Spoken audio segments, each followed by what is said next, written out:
إن شاء الله هنعمل بطاطس الجمبري بتتبيلة خطيرة زي عربيات الفول والمطاعم. يلا نبدأ.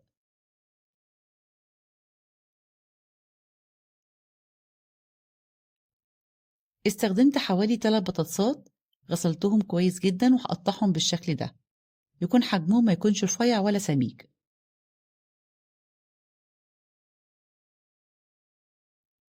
بالشكل دوت هاخدها واغسلها كويس جدا.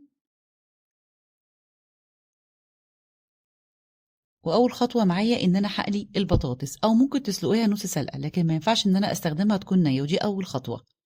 وأول ما لونها يبدأ يصفر ببدأ إن أنا أشيلها وهنزلها على المصفى.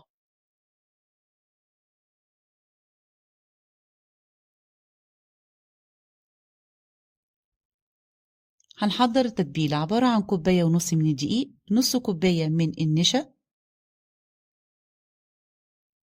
معلقة ممسوحة من البيكنج باودر، ربع معلقة صغيرة من بيكنج صودا. تبلي بقى، ظبطي الملح، معلقة صغيرة من الفلفل الأسمر، كاري، كركم، شطة، توم بودرة وبصل بودرة وبابريكا.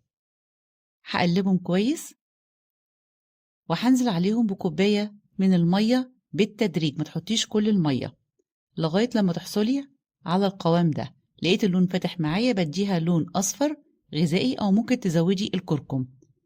وادي قوامها معايا، ما يكونش ولا هي خفيفة ولا تقيلة، بالشكل دوت. هنزل بالبطاطس بعد ما بردت تماما، واحدة واحدة بالشكل ده. هكون مجهزة الزيت وهنزل برضو بالبطاطس واحدة واحدة، ما ينفعش أنزل بيهم مرة واحدة عشان البطاطس كلها ما تمسكش ببعض. شايفين بقى لونها جميل جدا. هبدأ إن أنا أطلعها، هصفيها كويس جدا.